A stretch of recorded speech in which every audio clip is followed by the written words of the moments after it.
রাব্বুল আলামিন বিলাল রাদিয়াল্লাহু আনহুকে নির্বাচন করছেন, যার কারণে হযরত বিলাল রাদিয়াল্লাহু তাআলা আনহু একজন ব্যক্তি, তিনি ইসলাম ধর্ম গ্রহণ করতে পারছেন। হযরত সালমান ফারসি রাদিয়াল্লাহু তাআলা আনহু সেই ফারস থেকে আসছেন, ইরান থেকে আসছেন, একজন অগ্নি পূজারী পরিবারের মানুষ ছিলেন, কিন্তু আল্লাহ রাব্বুল আলামিন সালমান ফারসি রাদিয়াল্লাহু আনহুকে নির্বাচন করছেন। জীবনের লম্বা একটা পথ পাড়ি দিয়ে সালমান ফারসি রাদিয়াল্লাহু তাআলা আনহু ইসলাম ধর্ম গ্রহণ করার সুযোগ পাইছেন। মুসাব রাদিয়াল্লাহু তাআলা আনহু, যিনি মক্কা সবচেয়ে সমৃদ্ধশালী একজন পরিবারের মানুষ ছিলেন, আল্লাহ রাব্বুল আলামিন তাকে নির্বাচন করছেন, তিনি ইসলাম ধর্ম গ্রহণ করতে পারছেন। একের পর এক সুহাইব রুমি রাদিয়াল্লাহু তাআলা আনহু, যিনি রুমের রাজ পরিবারে জীবন যাপন করতেছিলেন, জীবনের প্রাচুর্যতা বলতে কোথাও কোনো অভাব ছিল না, এবং খ্রিস্টান হিসেবে তার জীবন অতিবাহিত হচ্ছিল। খ্রিস্টানদের মূল কেন্দ্র রুমের ভিতরে ওনার বসবাস ছিল, বড় একজন অর্থ সম্পদের মালিকও ছিলেন সেই সুহাইব রুমি রাদিয়াল্লাহু তাআলা আনহু। অথচ আল্লাহ রাব্বুল আলামিন তাকে নির্বাচন করে ফেললেন, রাজ দরবারকে পরিহার করে রাষ্ট্রীয় মর্যাদাগুলিকে বাদ দিয়ে সুহাইব রুমি রাদিয়াল্লাহু তাআলা আনহু তিনি চলে আসলেন রাসূল করিম সাল্লাল্লাহু আলাইহি ওয়াসাল্লামের দরবারে ইসলাম ধর্ম গ্রহণ করছেন। সেজন্য আসলে আল্লাহ রাব্বুল আলামিন যাদেরকে নির্বাচন করেন, যাদেরকে আল্লাহ রাব্বুল আলামিন কবুল করেন, তাদের পক্ষে দ্বীনি কাজ করে এটা সম্ভবপর হয়, দ্বীনের সাথে সম্পৃক্ত হয় এটা সম্ভবপর হয়। মুআজ্জাজ হাজরিন, ইজালাতুল খিফা আন খুলাফাইল আরবাআ একটা কিতাব আছে, শাহ আব্দুল আজিজ মুহাদ্দিস দেলুবি রাহমাতুল্লাহ আলাইহি এই কিতাবটা লিখছেন। এই কিতাবের মাঝে শাহ আব্দুল আজিজ মুহাদ্দিস দেলুবি রাহমাতুল্লাহ আলাইহি একটা ঘটনা উল্লেখ করেছেন, যে ঘটনাটা আমি এখন আপনাদের সামনে পেশ করতেছি। এবং এই ঘটনাটা এই জন্যই পেশ করতেছি যে আসলে আল্লাহ রাব্বুল আলামিনের পক্ষ থেকে যদি নির্বাচিত হওয়া যায়, তাহলে একটা মানুষের পক্ষে দ্বীনি কাজ করা সম্ভবপর হয়। রাসূল করিম সাল্লাল্লাহু আলাইহি ওয়াসাল্লাম যে সময়টা নবী হিসেবে দুনিয়াতে আগমন করলেন, ওই সময়টা বিশ্বের বিভিন্ন অঞ্চলে খ্রিস্টান ধর্মের প্রচলন ছিল। ওই সময়টা ইয়ামান নামে একটা অঞ্চল, এই অঞ্চলটা খ্রিস্টান ধর্মের জন্য বেশি পরিমাণ প্রসিদ্ধ ছিল। এখানে অনেক পুরাতন গির্জা ছিল, খ্রিস্টানদের গির্জা ছিল। এখানে বড় বড় পাদ্রীরা ছিল যারা খ্রিস্টান ধর্মের উপরে গবেষণা করতেন, খ্রিস্টান ধর্ম প্রচার প্রসারে কাজ করতেন। ওই ইয়ামানের সবচেয়ে প্রাচীনতম একটা গির্জা, একজন বৃদ্ধ বয়স্ক, তিনি একজন খ্রিস্টান পাদ্রী ছিলেন। তার প্রসিদ্ধি এত বেশি পরিমাণ ছিল যে পুরো অঞ্চলের মানুষ তাকে শ্রদ্ধা করত। ইয়ামানের রাষ্ট্রপতি, যিনি খ্রিস্টানদের সমর্থন ছিলেন, তিনিও এই পাদ্রীকে খুব সম্মান করতেন, রাজকীয় মর্যাদা দান করতেন। এই পাদ্রী মশাইয়ের স্বাভাবিক নিয়ম ছিল এটা যে প্রতি সপ্তাহে একদিন শনিবার দিন তিনি গির্জা থেকে বের হইতেন, হাজার হাজার জনতা উপস্থিত হইত, তিনি মানুষের সামনে বয়ান করতেন। এটা ছিল এই পাদ্রী মশাইয়ের মূল কাজ। একদিন এই পাদ্রী মশাই তিনি বয়ান করার জন্য বসলেন। যখন বয়ান করার জন্য বসলেন, তার কাছে একটা খ্রিস্টান ধর্মীয় বই ছিল, ইনজিল। এই ইনজিলটাকে তিনি খুলে বসছেন। তো যখন ইনজিল শরীফ তিনি খুলে বসছেন, যদি এই কিতাবটা বিকৃত হয়ে গেছে, পরিবর্তন হয়ে গেছে, এরপরে এই খ্রিস্টানদের এই বইটাকে নিয়ে যখন তিনি মানুষের সামনে বয়ান করবেন, হাজার হাজার মানুষ উপস্থিত, এমন অবস্থায় তিনি যখন বইয়ের পৃষ্ঠাটা মেললেন, খুললেন, খোলার পরে তিনি দেখলেন একটা জায়গার ভিতরে সাধারণ লাইনের চেয়ে যা লেখা আছে তার বিপরীত বড় অক্ষরে একটা আরবি বাক্য লেখা আছে। তিনি খুব মনোযোগের সাথে এই পৃষ্ঠাটা পড়লেন। পড়ার পরে এখানে দেখলেন বড় আকারে এখানে লেখা মুহাম্মাদুর রাসূলুল্লাহ সাল্লাল্লাহু আলাইহি ওয়াসাল্লাম, যে মুহাম্মদ আল্লাহ রাসূল, এই কথাটা তিনি পাইলেন। পাদ্রী মশাই আশ্চর্য হয়ে গেলেন যে এই ইনজিল তো অনেকবার আমি পড়ছি, কিন্তু কোথাও তো এই ধরনের কোনো শব্দ আমি খুঁজে পাই না। আজকে এখানে মুহাম্মদ রাসূলুল্লাহ সাল্লাল্লাহু আলাইহি ওয়াসাল্লাম এই শব্দটা কি করে আসলো? এই কথা চিন্তা ভাবনা করে পাদ্রী মশাই এখন ইনজিলের আরো পৃষ্ঠা উল্টাইতেছে। যখন সবার সামনে বয়ানটা বাদ দিয়ে ইনজিলের একের পর এক পৃষ্ঠা তিনি খোলা আরম্ভ করলেন, এমন অবস্থায় দেখলেন যে শুধু এক জায়গায় না, চারটা জায়গার ভিতরে মুহাম্মদ রাসূলুল্লাহ সাল্লাল্লাহু আলাইহি ওয়াসাল্লাম এই কথাটা লেখা রয়েছে। পাদ্রী মশাই আশ্চর্য হয়ে গেলেন, চিন্তার মধ্যে পড়ে গেলেন যে এই আওয়াজ কোন থেকে আসলো, এই শব্দ কোন থেকে আসলো। এখন উপস্থিত জনতার সামনে পাদ্রী মশাই বললেন এই কথা যে আজকে তোমাদের সামনে বয়ান করবো না, আলোচনা করবো না, আজকে চলে যাচ্ছি। মানুষের সামনে থেকে তিনি চলে গেলেন।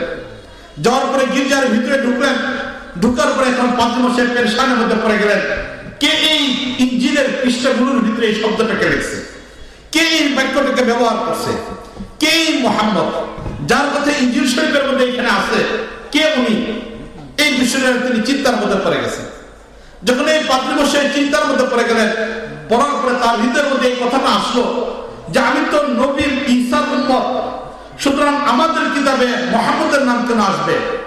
এই বিষয়টা চিন্তা ভাবনা করে পাদ্রী মশাই ইঞ্জিলের এই 4টা পৃষ্ঠাকে কেটে ফেললেন, যাতে ইঞ্জিলের ভিতরে মুহাম্মদের নাম আর না থাকে। পাদ্রী মশাই যখন ইঞ্জিলের পৃষ্ঠা থেকে এই 4টা পৃষ্ঠাকে কেটে ফেললো, এখন চিন্তা করলেন কি করা যায়। এই বিষয়টা চিন্তা ভাবনা করে পাদ্রী মশাই সেই গির্জার এক কোণায় আগুন জ্বালালেন। আগুন জ্বালানোর পরে পাদ্রী মশাই সেই 4টা পৃষ্ঠা সেখানে ফেলে দেন। দেওয়ার পরে তার মন থেকে বিষয়টা চলে গেছে। সপ্তাহ যাচ্ছে, রবিবার অতিক্রম করে আবার আস্তে আস্তে শুক্রবার গেল। শুক্রবারের পর শনিবার চলে আসছে। শনিবার যখন আসছে, পাদ্রী মশাই এখন ভালো করে ইঞ্জিলটাকে দেখলেন, না কোথাও আর কোনো কিছু নেই, মুহাম্মদের নাম বলতে কোনো কিছু নেই, 4টা পৃষ্ঠা ইঞ্জিল থেকে কেটে ফেলা হয়েছে। এরপর আবার পাদ্রী মশাই আবার বসলেন, জনতা উপস্থিত, তিনি বয়ান আরম্ভ করবেন। এখন যখন ইঞ্জিলটা খুললেন, খোলার পরে তিনি দেখতেছেন যে এখানেও গত সপ্তাহের মতো আবার এই বাক্যটা লেখা হয়ে গেছে, মুহাম্মদুর রাসূলুল্লাহ সাল্লাল্লাহু আলাইহি ওয়াসাল্লাম। এখন তিনি পৃষ্ঠা উল্টাচ্ছেন, উল্টানোর পরে দেখতেছেন গত সপ্তাহে 4 জায়গায় ছিল মুহাম্মদুর রাসূলুল্লাহ সাল্লাল্লাহু আলাইহি ওয়াসাল্লাম এই বাক্যটা লেখা। আর আজকে যখন তিনি পৃষ্ঠা উল্টানো আরম্ভ করলেন, তিনি দেখতে পেলেন যে আজকে 8টা জায়গার মধ্যে এই বাক্যটা লেখা হয়ে গেছে। এই বিষয়টা দেখার পরে তার হৃদয়ের মধ্যে আবার পরিবর্তন চলে আসলো, যেটা কি হতে পারে, কে মুহাম্মদ? তিনি আজকে আর বয়ান করেন নাই। বয়ান না করে ইঞ্জিল নিয়ে গির্জার ভিতরে ঢুকে গেলেন। ঢুকার পরে আবার চিন্তা করতেছেন, গত সপ্তাহে 4 জায়গায় ছিল, কে লেখলো এই মুহাম্মদুর রাসূলুল্লাহ? আর এই সপ্তাহের মধ্যে এখানে 8 জায়গায় 8টা পৃষ্ঠায় লেখা আছে। কিন্তু যেহেতু সে ঈসা আলাইহিস সালামকে বিশ্বাস করে, আবার এই কথাটা তার মনের মধ্যে আসলো যে যত কিছু হোক, ইঞ্জিল তো ঈসা আলাইহিস সালামের উপরে নাযিল হয়েছে, সুতরাং আমার ইঞ্জিলের মধ্যে নবী মুহাম্মদের নাম থাকতে পারে না, মুহাম্মদের কোনো আলোচনা থাকতে পারে না। তিনি আবার কেচি নিয়ে সেই ইঞ্জিলের 8টা পৃষ্ঠাটাকে কেটে ফেললেন। 8টা পৃষ্ঠা কাটলেন, কাটার পর আগুন জ্বালিয়ে এই 8টা পৃষ্ঠাকে তিনি পুড়ে ফেললেন। এখন আবার পাদ্রী মশাই চিন্তার মধ্যে আছেন, বিষয়টা নিয়ে ভাবতেছেন। দেখতে দেখতে রবিবার অতিক্রম করে আবার আস্তে আস্তে শুক্রবার অতিক্রম করে শনিবার চলে আসলো। তো যখন শনিবার আসলো, পাদ্রী মশাই যাওয়ার আগে আবার ইঞ্জিলটাকে ভালো করে দেখলেন, না কোথাও কোনো কিছু দেখা যায় না, এই ধরনের কোনো বাক্য নেই। এরপরে তিনি আবার গেলেন। শনিবারে মানুষ উপস্থিত, গত 2 সপ্তাহ আলোচনা হয়নি, মানুষের ভিতরেও এরকম আলোচনা শুরু হয়ে গেছে যে তিনি কেন আলোচনা করতেছেন না, আসতেছেন যাচ্ছেন কেন, আজকের এই সপ্তাহ আরো মানুষ বেশি পরিমাণ আসছে। এই অবস্থার ভিতরে পাদ্রী মশাই সবার সামনে ইঞ্জিল খুললেন। খোলার পরে দেখতেছেন বিগত 2 সপ্তাহের মতো আজকেও জায়গার মধ্যে লেখা মুহাম্মদুর রাসূলুল্লাহ সাল্লাল্লাহু আলাইহি ওয়াসাল্লাম। এখন পাদ্রী মশাই পৃষ্ঠা উল্টাইতেছেন। পৃষ্ঠা উল্টানোর পরে দেখতেছেন প্রথম সপ্তাহে ছিল 4 জায়গা, দ্বিতীয় সপ্তাহে ছিল 8 জায়গা, আজকে সপ্তাহের মধ্যে 12 জায়গায় মুহাম্মদুর রাসূলুল্লাহ সাল্লাল্লাহু আলাইহি ওয়াসাল্লাম এই শব্দটা লেখা হয়ে গেছে। এখন পাদ্রী মশাই আবার চিন্তার মধ্যে পড়ে গেলেন। আজকে আর তিনি বয়ান করেন নাই। বয়ান না করে পাদ্রী মশাই উঠে চলে গেলেন। যাওয়ার পরে এখন গির্জার ভিতরে ঢুকলেন। ঢুকার পরে এখন চিন্তার মধ্যে পড়ে গেলেন।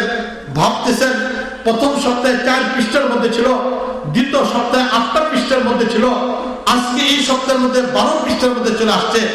যদি একের পর এক এরকম বাড়তে থাকে, তাহলে তো পুরো ইঞ্জিলের ভিতরে মুহাম্মদের নাম চলে আসবে। কে মুহাম্মদ, কি তার পরিচয়? এখন পাদ্রী মশাই আগ্রহ করা আরম্ভ করলেন, জানার ব্যাপারে আগ্রহ করা আরম্ভ করলেন। মূলত হৃদয়ের মালিক তো হলো আল্লাহ। তিনি যখন ইচ্ছা সেভাবে ইচ্ছা মানুষের হৃদয়কে পরিবর্তন করে দেন। আল্লাহু ইয়াজতাবি ইলাইহি মান ইয়াশা, আল্লাহ রাব্বুল আলামিন যাকে ইচ্ছা তাকে দ্বীনের দিকে টেনে টেনে নিয়ে আসেন। এখন এই পাদ্রী মশাই হৃদয়ের মধ্যে পরিবর্তন শুরু হয়ে গেছে। পাদ্রী মশাই এখন জানা আরম্ভ করলেন কে এই নবী মুহাম্মদ সাল্লাল্লাহু আলাইহি ওয়াসাল্লাম। একের পর এক মানুষের কাছে জিজ্ঞেস করা আরম্ভ করলেন। ইঞ্জিলও ভালো করে পড়া আরম্ভ করলেন। মানুষের কাছে যাচাই বাছাই করা আরম্ভ করলেন। এখন পাদ্রী মশাই জানতে পারলেন যে আজকে থেকে প্রায় 55 বছর আগে মক্কা নগরীতে এক ব্যক্তি জন্ম নিয়েছিল, একজন মানুষ জন্ম নিয়েছিল যার নাম রাখা ছিল মুহাম্মদ। তিনি 40 বছর পরে মক্কায় নবুয়তের দাবি করছেন। এরপরে মক্কায় 13 বছর তিনি ছিলেন। 13 বছরের পরে তিনি আস্তে আস্তে মদিনায় চলে আসছেন। মদিনাতে বর্তমান অপেক্ষায় আছেন, বর্তমানে মদিনাতে অবস্থান করতেছেন। মদিনাতেও প্রায় 10 বছরের মতো হয়ে গেছে তিনি এখানে আসেন। পাদ্রী এই বিষয়গুলিকে যাচাই বাছাই করলেন। যাচাই বাছাই করার পরে এখন পাদ্রী শেষ পর্যন্ত সিদ্ধান্ত নিলেন যে এই নবী মুহাম্মদের সন্ধান যেহেতু পাওয়া গেছে আর ওনার কথা ইনজিলের মধ্যে আছে, তাই উনি সত্য নবী হবেন, সুতরাং ওনার ধর্মটাকেই গ্রহণ করতে হবে।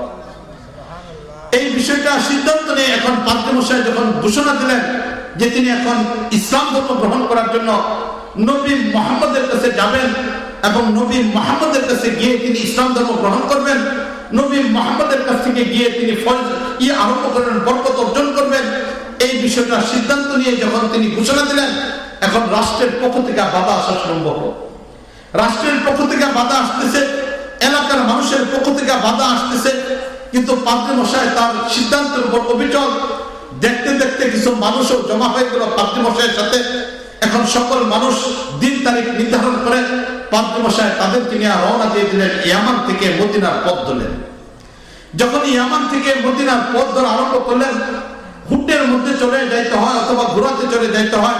কাফেলা সব বাধাগুলিকে অতিক্রম করে, রাষ্ট্রীয় সব মর্যাদাগুলিকে ফেলে দিয়ে, অর্থ সম্পদের লোকগুলিকে বাদ দিয়ে, সব কিছুকে রেখে পাদ্রী মশাই অল্প কিছু মানুষকে নিয়ে যখন ইয়ামান থেকে সেই হেজাজের দিকে রওনা দিলেন, মদিনার দিকে রওনা দিলেন, কাফেলা এখন যাওয়া শুরু করলো। এখন বিশাল বড় এক পাদ্রী যাচ্ছেন, মানুষ আস্তে আস্তে এই কাফেলার সাথে জমা হওয়া শুরু হলো। मैं अकेला चलता रहा जानिबे मंजिल तरफ, मैं अकेला चलता रहा जानिबे मंजिल तरफ, राहिरो गुजरता रहा काफिला बनता रहा। আস্তে আস্তে মানুষের সংখ্যা বাড়তেছে, পাদ্রী মশাইয়ের সাথে জমা হওয়া শুরু হচ্ছে। দেখতে দেখতে পাদ্রী মশাই আস্তে আস্তে মদিনার নিকটে চলে আসলো। যখন এই পাদ্রী মশাই মদিনার কাছে আসলেন, মদিনার কাছে আসার পরে এই মদিনার কাছে ঢোকার পরে মদিনায় ঢুকলেন। ঢোকার পরে তিনি দেখলেন একজন মানুষ, তিনি কোন একটা কাজ করতেছেন, চেহারার অনেকটা মিল। পাদ্রী মশাই যেহেতু ইঞ্জিল পড়ছে, ইঞ্জিলের মধ্যে কিছু রাসূলের বিবরণ ছিল, এখন পাদ্রী মশাই এই বিবরণগুলোকে মিলানোর চেষ্টা করতেছেন। এই ব্যক্তিকে দেখলেন, দেখার পরে দূর থেকে তিনি তাকায় বললেন যে তোমার চেহারার সাথে কিছু চেহারা মিলে যা আমি পড়ছিলাম, নবী মুহাম্মদের সাথে মিলে যা। হালান্তা মুহাম্মদ, তুমি কি মুহাম্মদ কিনা? এই ব্যক্তিকে ডাক দিলেন। তো যখন এই ব্যক্তিকে ডাক দিলেন, এই ব্যক্তি কাছে আসলেন, আসার পরে বললেন যে তুমি কি মুহাম্মদ কিনা বলো। তখন এই লোক বলতেছেন যে তুমি কোন মুহাম্মদের কথা বলতেছ? বলছে ইনজিলের ভিতরে যার সুসংবাদের কথা আসছে, পূর্ববর্তী আসমানি কিতাবের ভিতরে যার আলোচনা আসছে, আমি সেই নবী মুহাম্মদের কথা বলতেছি। তো যখন এই কথা বললো, বলার পরে এখন এই উপস্থিত ব্যক্তি যিনি মদিনাতে ছিলেন, তিনি কাঁদা আরম্ভ করলেন। পাদ্রী মশাই আশ্চর্য হয়ে গেছে যে নবী মুহাম্মদের কথা জিজ্ঞেস করলাম আর এই লোকটা কেন কাঁদতেছে, লোকটা কেন কাঁদতেছে পাদ্রী মশাইয়ের কথা শুনে। এখন পাদ্রী মশাই আশ্চর্য হয়ে গেছে। শেষ পর্যন্ত তিনি পাদ্রী মশাই বললেন যে দেখো, আমি তো নবী মুহাম্মদকেও গালি দেই নাই, কোনো কথাও বলি নাই, শুধু নবী মুহাম্মদ কিনা তোমাকে জিজ্ঞেস করছি, অথবা নবী মুহাম্মদ কোথায় আছে আমাকে নিয়ে চলো এটা জিজ্ঞেস করছি, তুমি কাঁদতেছো কেন? তখন এই লোকটা স্বাভাবিক হলো। স্বাভাবিক হওয়ার পরে তিনি বললেন যে না, আমি তো নবী মুহাম্মদ না, আমি তো মুহাম্মদের একজন উম্মত। বলছে তোমার নাম বলো। তখন বলো আমি হলাম সালমানে ফারসি, আমি হলাম সালমানে ফারসি। সেই ফারস থেকে তুমি যেরকম ভাবে আজকে আমার থেকে আসছো, আমিও ফারস থেকে আসছিলাম, ইরান থেকে আসছিলাম নবী মুহাম্মদের কাছে। তখন পাদ্রী মশাই বললেন চলো আমাকে নিয়ে চলো নবী মুহাম্মদের কাছে। তো যখন এই কথা বললো, বলার পরে এখন সালমানে ফারসি রাদিয়াল্লাহু আনহু বলেন চলো মসজিদে নববীতে যাই। এখন এই পাদ্রী মশাই সালমানে ফারসি রাদিয়াল্লাহু আনহু এই কাফেলাকে নিয়ে মসজিদে নববীর দিকে যাচ্ছেন। যখন মসজিদে নববীর দিকে যাচ্ছেন, সালমানে ফারসি রাদিয়াল্লাহু আনহু মদিনার মধ্যে সংবাদ ছড়িয়ে পড়লো যে একজন ইয়ামান থেকে বড় পাদ্রী আসছেন, রাসূল করিম সাল্লাল্লাহু আলাইহি ওয়াসাল্লামের সন্ধানে আসছেন, ইসলাম ধর্ম গ্রহণ করার জন্য আসছেন। এই কথা যখন ছড়িয়ে পড়ছে, এখন মদিনার মানুষের ঢল নেমে গেছে এই কাফেলার সাথে একত্রিত হওয়ার জন্য, কাফেলার পিছনে যাওয়া আরম্ভ করছে। যখন কাফেলার পিছনে যাওয়া আরম্ভ হচ্ছে, কাফেলা এখন আগে বাড়তেছে, পিছনে মানুষ সবাই যাচ্ছে, পাদ্রী লক্ষ্য করে দেখতেছেন সবার চোখ থেকে পানি পড়তেছে। পাদ্রী বসে আশ্চর্য হয়ে যাচ্ছেন, এক একজনের দিকে তাকাচ্ছেন, সবার চোখের মধ্যে পানি পড়তেছে, সবাই কাঁদতেছেন। পাদ্রী বসে আশ্চর্য হয়ে গেছে। তো যখন পাদ্রী বসে আশ্চর্য হয়ে গেছে, আশ্চর্য হওয়ার পরে পাদ্রী মশাই একের পরে এক আগে যাচ্ছেন। সালমান ফারসি রাদিয়াল্লাহু তাআলা আনহু এই পাদ্রী মশাইকে নিয়ে মসজিদ নববীতে গিয়ে ঢুকলেন। যখন মসজিদ নববীতে গিয়ে ঢুকলেন পাদ্রী মশাই, এখন সাহাবায়ে কেরামরা চলে আসলেন। সাহাবায়ে কেরাম আসলেন, আবু বকর রাদিয়াল্লাহু তাআলা বসলেন, উমর বসলেন, উসমান বসলেন, আরো অনেক সাহাবায়ে কেরাম এখানে বসলেন। হযরত আলী রাদিয়াল্লাহু তাআলা তখন বাইরে কোনো একটা কাজের মধ্যে ছিলেন। যখন পাদ্রী মশাই এখানে বসলেন, বসার পরে এখন সবাই কাঁদতেছে, পাদ্রী মশাই আশ্চর্য হয়ে গেছে। এর মাঝে পাদ্রী মশাই দাঁড়ালেন। দাঁড়ানোর পরে পাদ্রী মশাই বলতেছেন যে দেখো, আমি তো তোমাদেরকে আর কোনো কথা বলি নাই, তোমাদেরকে শুধু নবী মুহাম্মদের কথা বলতেছি, তোমরা কাঁদতেছো কারণটা কি? কেউ কোনো কথা বলে না। এর মাঝখানে পাদ্রী মশাই উপস্থিত জনতার মধ্যে থেকে একজনকে লক্ষ্য করে বলতেছেন যে তুমি মনে হয় আবু বকর, তুমি একটু দাঁড়াও। আবু বকর রাদিয়াল্লাহু তাআলা আশ্চর্য হয়ে গেলেন। একটু পরে বললেন যে ওই যে আরেক পাশে দেখা যায় উমর, তুমি একটু দাঁড়াও। উমর রাদিয়াল্লাহু তাআলা আশ্চর্য হয়ে গেলেন, আরেক পাশের দিকে তাকালেন, তাকায় বলতেছেন আরে মনে হয় তুমি উসমান, তুমি একটু দাঁড়াও। উসমানও দাঁড়াইছেন। উপস্থিত জনতা সবাই আশ্চর্য হয়ে যাচ্ছে। পাদ্রীকে জিজ্ঞেস করতেছেন যে আচ্ছা পাদ্রী মশাই, তুমি কি কখনো মদিনাতে আসছো? বলছে না, আমরা তো কখনো মদিনাতে আসি নাই। পাদ্রীকে জিজ্ঞেস করা হচ্ছে আচ্ছা আবু বকর, উমর, উসমানের সাথে আগে কখনো তোমার পরিচয় ছিল? বলছে না, আমি তো কোনোদিন তাদেরকে দেখি নাই। তখন পাদ্রী মশাইকে জিজ্ঞেস করলো যে তাহলে তুমি আবু বকর, উমর, উসমানকে কি করে চিনবে? এখন পাদ্রী মশাই বলতেছেন নবী মুহাম্মদের আলোচনা যেমনি ভাবে ইঞ্জিলের মাঝে ছিল, ঠিক অনুরূপ ভাবে আমাদের ইঞ্জিলের মাঝে নবী মুহাম্মদের পরে কারা কারা খলিফা হবে এদেরও একটা তালিকা আমাদের কাছে আছে। এদের আলোচনাও আমাদের ইঞ্জিলের মাঝে আছে। সেই ইঞ্জিলে ভালো করে পড়ার কারণে, সেই ইঞ্জিলের পড়ার সাথে আবু বকরকে মিলানোর কারণে চিনে ফেললাম, উমরকে মিলানোর কারণে চিনে ফেললাম, উসমানকে মিলানোর কারণে চিনে ফেললাম। এখন পাদ্রী মশাই যখন এই কথা বললো, বলার পরে এখন সবাই কাঁদতেছেন, সাহাবায়ে কেরাম কাঁদতেছেন, পাদ্রী আশ্চর্য হয়ে গেছে। শেষ পর্যন্ত পাদ্রী মশাই জিজ্ঞেসই করে ফেললেন যে আমি তোমাদেরকে যখনই মুহাম্মদের কথা বলি, কোথায় আছেন নবী মুহাম্মদ? তোমরা আমাকে নিয়ে যাচ্ছ না কেন? বলো নবী মুহাম্মদের কি হয়েছে? কেন নবী মুহাম্মদের কথা বলে তোমরা কাঁদতেছ? যখন এই কথা বললো, এই কথা বলার পরে এখন পাদ্রী মশাই এই কথা শোনার পরে সাহাবায়ে কেরাম মসজিদ নববীতে আরো বেশি পরিমাণ কাঁদা আরম্ভ করলেন। যখন স্বাভাবিক হলেন সাহাবায়ে কেরাম, তখন আবু বকর রাদিয়াল্লাহু তাআলা দাঁড়াইলেন। দাঁড়ায় আবু বকর রাদিয়াল্লাহু তাআলা তখন বললেন যে পাদ্রী মশাই, তুমি তো আসছো সেই নবী মুহাম্মদের সন্ধানে, যার আলোচনা তোমার ইঞ্জিলের মধ্যে ছিল, যে ইঞ্জিলের মধ্যে আমাদের আলোচনাও বিদ্যমান ছিল, সেই নবী মুহাম্মদের কাছে আসছো। তবে পাদ্রী মশাই, তুমি বিলম্ব করে ফেলছ, অনেক বিলম্ব করে ফেলছ। আজকে এই মদিনাতে ঢোকার 3 দিন আগে রাসূল করিম সাল্লাল্লাহু দুনিয়া থেকে বিদায় হয়ে গেছেন। রাসূল করিম সাল্লাল্লাহু দুনিয়া থেকে চলে গেছেন। রাসূল করিম সাল্লাল্লাহু আলাইহি স্মৃতিগুলো আমাদের সাথে জড়িত। রাসূল করিম সাল্লাল্লাহু এখানে নামাজ পড়তেন। রাসূল করিম ইসলামের সব স্মৃতি আমাদের কাছে পরিষ্কার। এই জন্য যখনই তুমি নবী মুহাম্মদের কথা বলতেছ, তখন আমাদের মনে পড়ে যাচ্ছে রাসূলের কথা, নিজেকে নিয়ন্ত্রণ করা যাচ্ছে না। এই জন্য আমরা এখানে কাঁদতেছি। যখনই আলোচনা চলতেছে, এমন টাইমে দিকে পাদ্রী মশাই লক্ষ্য করে দেখলেন মসজিদ নববীর দরজা দিয়ে আলী রাদিয়াল্লাহু তাআলা ঢুকতেছেন। পাদ্রী মশাই আলীকে ডাক দিলেন, আলী। আলী রাদিয়াল্লাহু তাআলা আশ্চর্য হয়ে গেলেন, বললেন যে তুমি কি আমাকে চিনো? আলী রাদিয়াল্লাহু তাআলা এই প্রশ্ন করার পরে পাদ্রী বললেন, আবু বকর, উমর, উসমানের আলোচনা যেমন আমাদের কিতাবে আছে, ঠিক আমাদের কিতাবে তোমারও আলোচনাটা আছে, এই জন্য তোমাকে আমরা চিনে ফেলছি। এরপর এখন পাদ্রী মশাই বলতেছেন নবী মুহাম্মদ দুনিয়া থেকে চলে গেছেন 3 দিন আগে। আমি নবী মুহাম্মদকে পাই নাই, তবে আমার ইঞ্জিলের মধ্যে এই কথাটা লেখা আছে যে নবী মুহাম্মদ দুনিয়া থেকে চলে যাওয়ার মুহূর্তে গায়ের একটা জুব্বা আলীকে দিয়ে যাবেন। এই জুব্বাটা আলী তোমার কাছে রয়ে গেছে। সুতরাং নবী মুহাম্মদকে পাই নাই। নবী মুহাম্মদ যে জুব্বাটা পরতো, এই জুব্বার মধ্যে তার শরীরের ঘ্রাণ রয়ে গেছে। আলী, তুমি একটু জুব্বাটা নিয়ে আসো, আমি জুব্বাটাকে একটু দেখতে চাই, আর নবী মুহাম্মদের শরীরে একটু ঘ্রাণ নিতে চাই।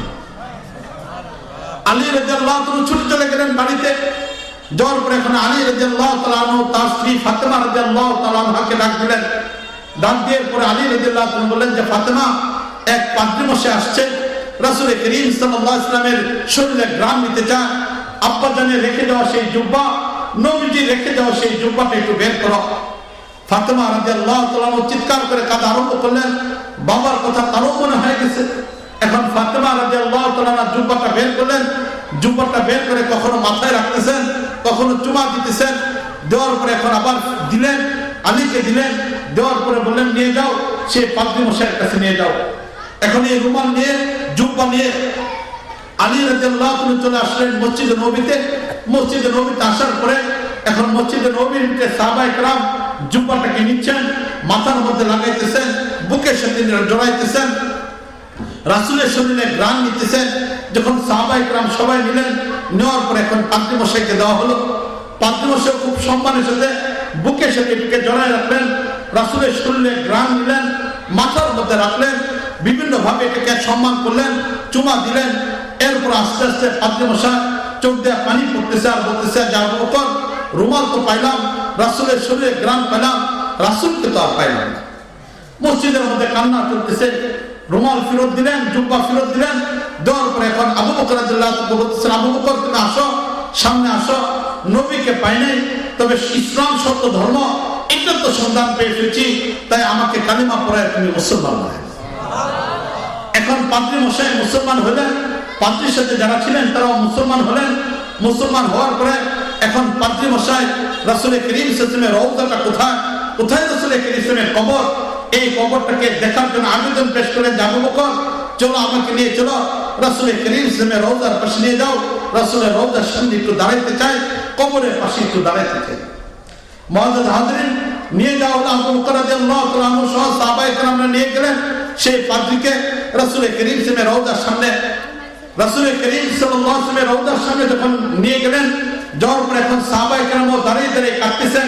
3 দিন আগেই তো রাসূল করিম সাল্লাল্লাহু আলাইহি ওয়াসাল্লাম জীবিত ছিলেন, এই মসজিদে নববীতে নামাজ পড়লেন। যে জায়গায় তাকে শায়িত করানো হয়েছে সেটা তো আয়েশা রাদিয়াল্লাহু তাআলা ঘর ছিল, সেই ঘরের মধ্যেই রাসূলকে দাফন করা হয়েছে। রাসূল করিম সাল্লাল্লাহু আলাইহি ওয়াসাল্লামের স্মৃতিগুলো সব তাজা হয়ে গেছে। এই অবস্থায় সাহাবায়ে কেরাম কাঁদতেছেন, ওই পাদ্রী মশাই কাঁদতেছে, নতুন মুসলমান যারা হলেন তারাও কাঁদতেছে। একটা পর্যায়ে সাহাবায়ে কেরাম লক্ষ্য করে দেখলেন হঠাৎ করে পাদ্রী মশাই দাঁড়ানো থেকে বসে যাচ্ছেন। সাহাবায়ে কেরাম তাড়াতাড়ি আসতেছেন কাছে, আবু বকর কাছে আসতেছেন। লক্ষ্য করে দেখলেন পাদ্রী মশাই বসা থেকে শুয়ে পড়তেছেন। তাড়াতাড়ি আবু বকর রাদিয়াল্লাহু তাআলা ছুটে আসলেন পাদ্রীর কাছে, তাড়াতাড়ি ছুটে আসলেন হযরত ওমর ফারুক রাদিয়াল্লাহু তাআলা। আবু বকর রাদিয়াল্লাহু তাআলা কাছে গেলেন, পাদ্রী মশাইয়ের মাথাটাকে রানের উপর উঠাইলেন আর লক্ষ্য করে দেখলেন যে পাদ্রী মশাই কালেমা পড়তেছেন, লা ইলাহা ইল্লাল্লাহু মুহাম্মাদুর রাসূলুল্লাহ সাল্লাল্লাহু আলাইহি ওয়াসাল্লাম। এই কালেমা পড়তে পড়তে দুনিয়া থেকে বিদায় হয়ে চলে যাচ্ছে। রাসূলের রওজার সামনে পাদ্রী মশাইয়ের ইন্তিকাল হয়ে গেছে। নফসুল ফিদাই লিকবরিন ওয়া আনতা সাকিনুহু ফীহিল জুদু ওয়াল আফাফু ওয়াল কারাম। এক গ্রাম্য ব্যক্তি রাসূল করিম সাল্লাল্লাহু আলাইহি ওয়াসাল্লামের রওজার পাশে দাঁড়ায়া, কবরের পাশে দাঁড়ায়া এই কবিতাটা পড়ছিল। এখনো পর্যন্ত এই কবিতাটা রাসূলের রওজার উপরে লেখা আছে, নফসুল ফিদাই লিকবরিন ওয়া আনতা সাকিনুহু। আমার জীবন উৎসর্গিত হোক সেই কবরের জন্য যে কবরে সব শায়িত আছেন, হে আল্লাহর নবী আপনি শায়িত আছেন। মুআজ্জাজ হাজরিন, এই যে এক পাদ্রী মশাই রাসূল করিম সাল্লাল্লাহু আলাইহি ওয়াসাল্লামের রওজার পাশে জীবন দিয়ে দিলেন, কে নিয়ে আসলেন? আল্লাহ রাব্বুল আলামিনের দরবারে নির্বাচিত ছিলেন। আল্লাহু ইয়াজতাবি ইলাইহি মান ইয়াশা। আল্লাহ রাব্বুল আলামিন নির্বাচন করেছেন, এইজন্য আল্লাহ রাব্বুল আলামিন তাকে এখানে নিয়ে আসছেন। এইজন্য আলোচনা শুরু করছিলাম এই কথা যে দ্বীনি মজমায় আসতে পারা, দ্বীনি কাজের সাথে সম্পৃক্ত হতে পারা, দ্বীনি পরিবেশ গড়িয়ে তুলতে পারা, এটা অনেক বড় সৌভাগ্যের একটা বিষয়। আল্লাহ রাব্বুল আলামিন যাদেরকে কবুল করেন, আল্লাহ রাব্বুল আলামিন যাদেরকে নির্বাচন করেন, তাদের পক্ষে এই ধরনের মাহফিল, এই ধরনের প্রোগ্রাম, দ্বীনি কাজ এগুলোর মধ্যে শরীক হওয়া সম্ভব হয়। মুআজ্জাজ হাজরিন, আজকে যে প্রতিষ্ঠানের নামে আমাদের এই প্রোগ্রাম শুরু হচ্ছে, 2 দিন যাবত আমাদের এখানে প্রোগ্রাম চলতেছে, এই প্রতিষ্ঠানের নাম হলো দারুল উলুম। এই প্রতিষ্ঠানের নামের আগ দিয়ে এই শব্দটাকে ব্যবহার করা হয়েছে। আসলে আমি ইচ্ছা করেছিলাম শুধু দারুল এই শব্দটার উপরেই আলোচনা করব, এই শব্দটার উপর এখনো পর্যন্ত আলোচনা যেতে পারিনি, সেই জন্য আলোচনা খুব লম্বা করবো না। ভিন্ন প্রসঙ্গে আলোচনা করতে গিয়ে এই শব্দটার উপর আলোচনা হচ্ছে না। দাওলম, আসলে দাওলম এটা কি? মুআজ্জাজ হাজির, 1866 23শে মে, 1866 খ্রিস্টাব্দের 23শে মে ভারতে যখন মুসলমানদের 800 বছরের রাজত্ব ছিল, মুসলমানদের রাজত্বটা যখন ব্রিটিশ সরকার, খ্রিস্টানরা যখন মুসলমানদের এই রাজত্বটা মুসলমানদের কাছ থেকে ছিনায় নিয়ে যায়, ওই সময়টা ছিল মুসলমানদের জন্য অত্যন্ত করুণ একটা মুহূর্ত। দীর্ঘ 800 বছর পর্যন্ত মুসলমানরা ছিল নেতা, মুসলমানরা ছিল রাষ্ট্রপতি, মুসলমানরা ছিল ক্ষমতা। এই দীর্ঘ 800 বছর ক্ষমতা থাকার পরে যখন মুসলমানদের কাছ থেকে 1806 খ্রিস্টাব্দে দিল্লির জামে মসজিদ থেকে, দিল্লির লাল কিলা থেকে মুসলমানদেরকে বের করে দেয়, ইসলামী রাষ্ট্রকে শেষ করে দেওয়া হয়, তখন মুসলমানরা একের পর এক আন্দোলনের মধ্যে লিপ্ত হয় ব্রিটিশদের কাছ থেকে স্বাধীনতাকে ফেরত আনার জন্য। স্বাধীনতা আন্দোলনের মধ্যে মুসলমানরা অংশগ্রহণ করেন 1806, 1808, 1817, 1818, 1833-এ একের পর এক মুসলমানরা আন্দোলন করে যেতে থাকে। এর পাশাপাশি 1857-তে মুসলমানরা ব্যাপকভাবে আন্দোলন করে। ওই সময় 3টা অঞ্চলে আন্দোলন ব্যাপকভাবে ছড়িয়ে পড়ে, বিক্ষিপ্ত আকারে মুসলমানরা আন্দোলন করে।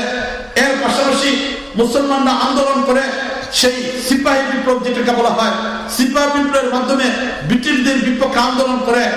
এটার পাশাপাশি শামিলের ময়দানে কিছু আল্লাহওয়ালা উলামায়ে কেরাম ব্রিটিশদেরকে এই দেশ থেকে তাড়ানোর জন্য আন্দোলনের মধ্যে লিপ্ত হয়।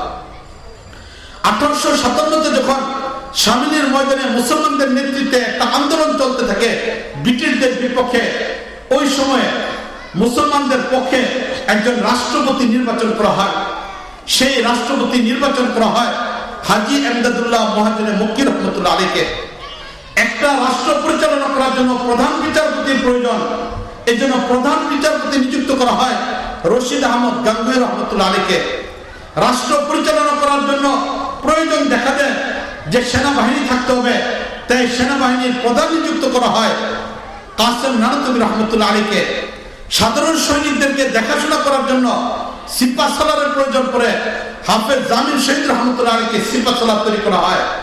এই 4 জনের সমন্বয়ে শামিলের ময়দানে মুসলমানরা ঐক্যবদ্ধতার মাধ্যমে ব্রিটিশদের বিপক্ষে যুদ্ধের মধ্যে লিপ্ত হয়ে যায়। মুআজ্জাজ হাজিরিন, যখন এই যুদ্ধের মধ্যে লিপ্ত হয়ে যায়, মুসলমান নিজেদের জীবনকে বাজি রেখে ব্রিটিশ সরকারের বিপক্ষে মুসলমানরা 1857 খ্রিস্টাব্দে শামিলের ময়দানের ভিতরে যুদ্ধ করা আরম্ভ করে দেয়। যুদ্ধের ভিতরে মুসলমানরা বিজয়ের কাছাকাছি চলে যাচ্ছিল, কিন্তু মুসলমানদের জন্য অত্যন্ত দুর্ভাগ্যের একটা বিষয়, যুগে যুগে মুসলমানদের ভিতরে কিছু মুনাফিক তৈরি হয়ে যায়, মুসলমানদের ভিতরে কিছু গাদ্দার তৈরি হয়ে যায়। এটা মুসলিম ইতিহাসে করুণ একটা অধ্যায়। ঠিক শামিলের ময়দানের ভিতরেও এইরকম কিছু মুসলিম গাদ্দার তৈরি হয়ে যায়, যারা পয়সার দ্বারা আন্দোলনটাকে বিক্রি করে দেয়। কিছু মুনাফিক তৈরি হয়ে যায়, যে মুনাফিকের কারণে সেই শামিলের ময়দানে মুসলমানদের সেই বিজয়টা আস্তে আস্তে পরাজয়ের দিকে চলে যায়। মুআজ্জাজ হাজিরিন, সেই শামিলের ময়দানের যুদ্ধের একটা ঘটনা আমি আপনাদেরকে শোনাচ্ছি। যেখানে মুসলমানরা যুদ্ধের মধ্যে লিপ্ত ছিল, মুসলমানরা ব্রিটিশদের বিপক্ষে যুদ্ধ করতেছিল শামিলের ময়দানে, দেখতে দেখতে মুসলমানরা 3য় দিন পরাজয়ের দিকে চলে গেছে। মুসলমানরা পরাজয় হয়ে গেছে, যুদ্ধের ময়দানে শুধু লাশ আর লাশ পড়ে আছে। মুসলমান যারা ছিলেন এরা আস্তে আস্তে এখান থেকে চলে গেছেন, পরাজয় হওয়ার পরে চলে গেছেন। হাজী আব্দুল্লাহ মুহাজিরে মক্কি রহমতুল্লাহ আলাইহি ওই ময়দান থেকে মক্কায় চলে গেলেন। কাসেম নানতুবি রহমতুল্লাহ আলাইহি চলে আসলেন দেওবন্দে। রশিদ আহমদ গাঙ্গুহি রহমতুল্লাহ আলাইহি চলে আসলেন। যুদ্ধের ময়দানে মুজাহিদরা যারা শহীদ ছিল তারা এখানে পড়ে আছেন, আহতরা যারা আছেন তাদেরকে উঠায় নিয়ে আসা হচ্ছে। দেখতে দেখতে রাত্র অনেক হয়ে যাচ্ছে, এখনো পর্যন্ত শহীদদের লাশ মাঠে পড়ে আছে।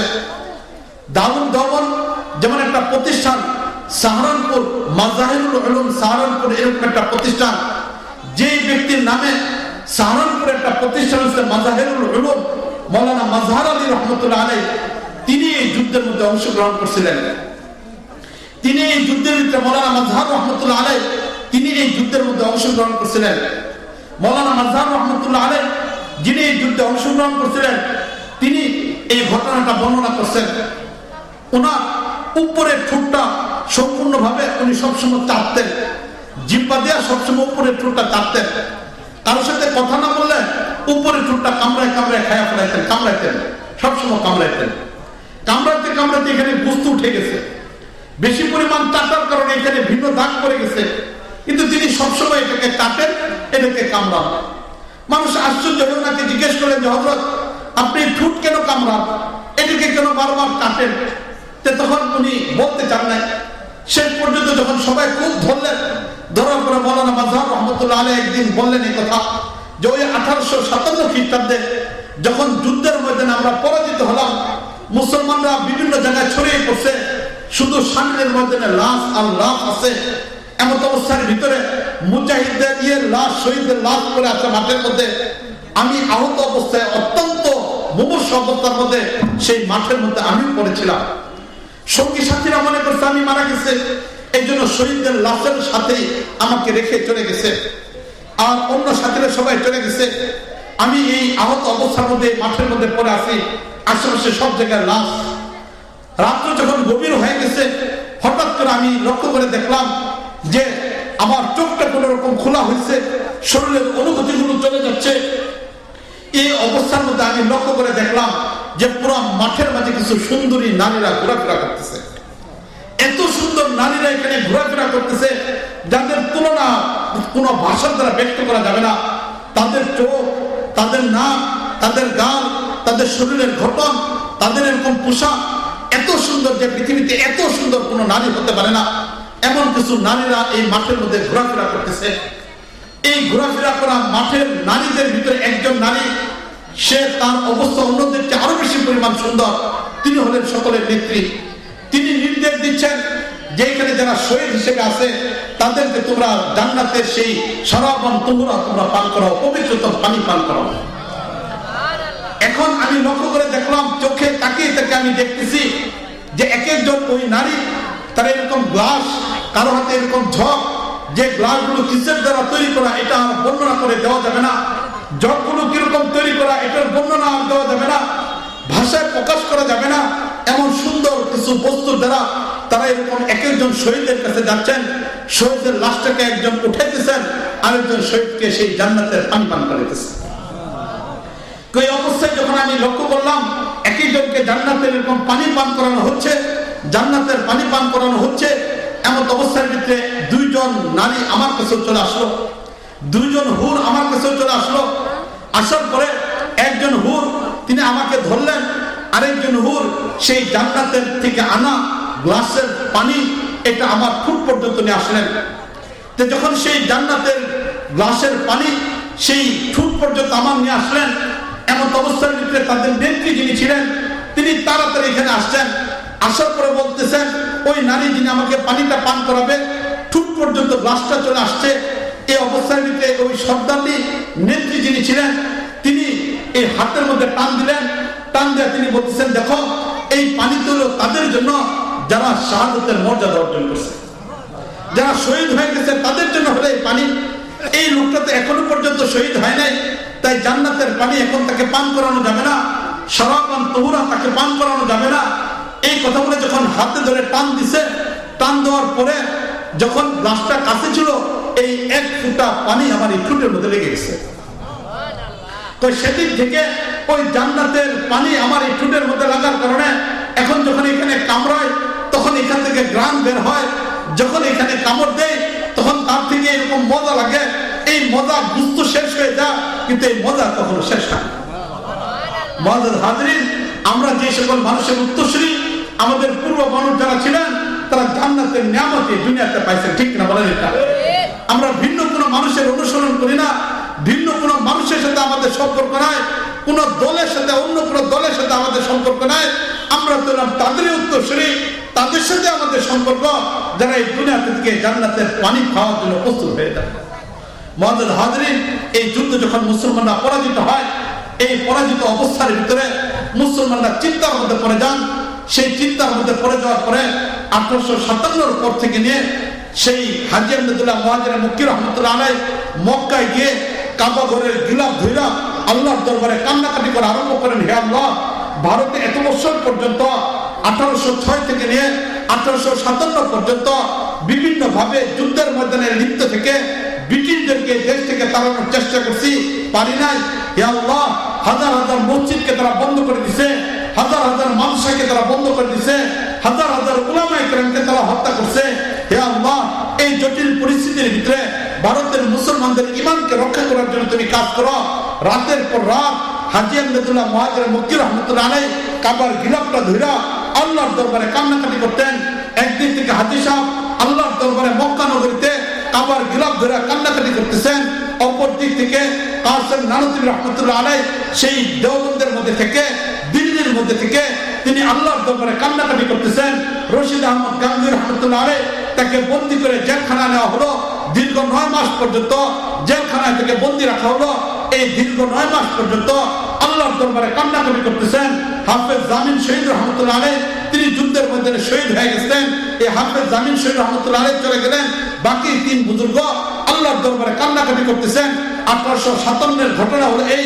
এরপরে 9 বছর পরে আল্লাহ রাব্বুল আলামিন ভারতে একটা মাদ্রাসা তৈরি করছেন। আল্লাহ ওয়ালাদের চোখের পানির কারণে ভারতে ইসলামকে টিকে রাখার জন্য যে মাদ্রাসা আল্লাহ রাব্বুল আলামিন তৈরি করলেন, ওই মাদ্রাসার নামই হলো দারুল দেওবন্দ। মুআজ্জাজ হাজিরিন, ওই মাদ্রাসার নাম হলো দারুল দেওবন্দ। সেই ভারতের দারুল দেওবন্দের নামের সাথে সম্পর্ক রেখে আপনাদের এই মাদ্রাসার নাম দারুল উলুম, ওইটার নাম হলো দারুল উলুম। দেওবন্দ হলো এলাকার নাম, আর এখানে হলো দারুল উলুম গোপালবাড়ি। যেহেতু এলাকার নাম হলো গোপালবাড়ি, এই জন্য এই অঞ্চলের দিকে লক্ষ্য করে দারুল উলুমের নামের সাথে সম্পর্ক রেখে এই প্রতিষ্ঠানের নাম রাখা হয়েছে। সেই জন্য দারুল উলুম এটা ভিন্ন কোনো প্রতিষ্ঠান নয়।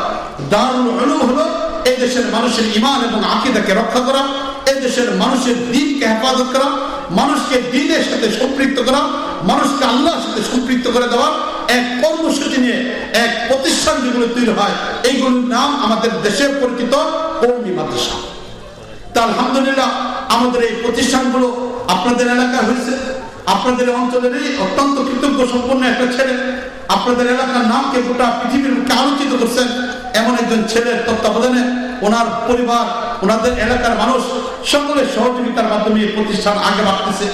আপনারা যারা এখানে আছেন সবাই চেষ্টা করবেন এই প্রতিষ্ঠান যেন আগে বাড়ে। এই প্রতিষ্ঠানের সাথে সম্পর্ক রেখে নিজেদের বাচ্চাদেরকে কোরআন কারীমের সাথে সম্পৃক্ত করার জন্য চেষ্টা করবেন, নিজেদের বাচ্চাদেরকে কোরআনের সাথে সম্পর্ক করার চেষ্টা করবেন।